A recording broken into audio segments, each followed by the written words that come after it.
Hey everyone, this is Rima's Culinary Adventures and we are making braised chicken and potatoes in creamy garlic sauce. This dish is so easy to make. It needs very little effort, needs very few ingredients, and at the end you end up with a dish that is really quite special. If you like this recipe, please support me by subscribing and clicking on the notification bell below. Please show me your support by liking and sharing with your friends and keep coming back for more. First, we prep our chicken. I love bone and skin on chicken thighs here, but you could use legs or breasts as well. But something about the dark meat that works wonderfully with the sauce. We want to trim off all the excess skin and the extra fat. Ideally, we want to remove the skin from the bottom because that's the bit that stays submerged in the sauce and therefore ends up quite soggy. But the skin on top gets wonderfully crispy and therefore we want that in the dish. Using paper towels, wipe the chicken completely dry and add in a generous pinch of salt and some pepper.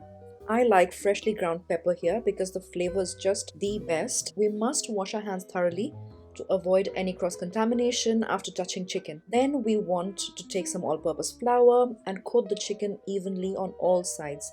We want to dust them properly so that the chicken gets really crispy when you sear it. And also, by coating the chicken with some all-purpose flour, you end up with a sauce that is slightly richer, slightly more luscious, which is really quite wonderful. You could use any other gluten-free alternatives. Things like potato starch, cornstarch would work wonderfully as well. Once all the chicken is prepped and ready, set it aside and on a flat based pan, add about 2 tablespoons of oil that's suitable for frying and let it come to heat. You want your pan quite hot here, about medium-high heat, and then place your chicken skin side down and let it brown without disturbing it too much. It's important to ensure that you leave enough room around each piece so that it browns and doesn't start steaming in its own juices. And when you place the chicken in the pan, look for that sizzling sound you get when the oil is sufficiently hot. This will ensure that your chicken is wonderfully brown, which will add a lot of flavor to your dish. You want to sear your chicken uncovered to ensure that all of the steam escapes, but all of the splatter can make your kitchen a little bit messy, so you can use a splatter guard or you can use a metallic lid that's a lot smaller than your pot and place it over the chicken so that there is enough space around the side for the steam to escape. Now we brown our potatoes on all sides. I'm using baby potatoes, which I've scrubbed clean and halved lengthwise, but you can use any variety that you have on hand. This is also an optional ingredient in that you could just prepare this entire dish with chicken and probably even some vegetables, but the potatoes make it so hearty and comforting, especially around this season. You don't need to add salt to the potatoes just yet because they will braise in the sauce, but once they are golden and lovely, take them off the heat and set aside. Drain off the excess fat,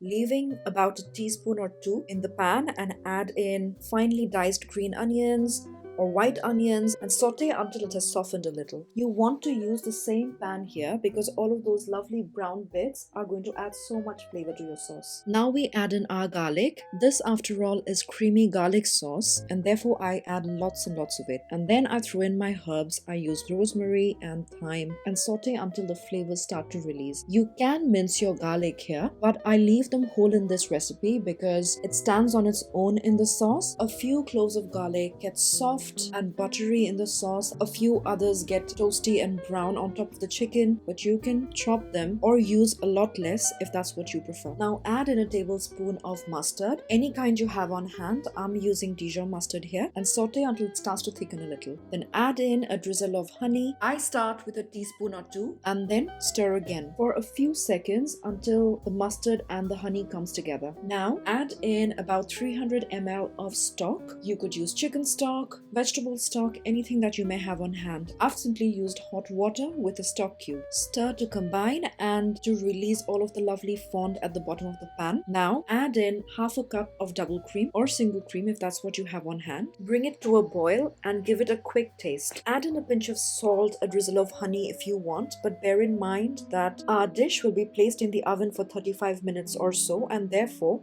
the sauce will thicken and we don't want to over season it. Now place all of your chicken in a single layer skin side up and nestle the potatoes in the gap and prepare it to go into the oven. My pan is oven proof and therefore I'm using that, but feel free to pour in the sauce in an oven proof dish and arrange your chicken and potatoes accordingly. Top it with lots of freshly ground pepper and bring it to a boil and then place it in the oven at 190 degrees Celsius fan with grill for about 35 minutes or until the potatoes are cooked through and the chicken's fork tender, and then you're done. Enjoy your perfectly braised chicken thighs and potatoes with its delicious sauce, with some bread, some roasted vegetables, probably even with a glass of white wine, and I hope you enjoy. Please like, subscribe, and comment if you like this recipe. Thanks for watching and have a happy day.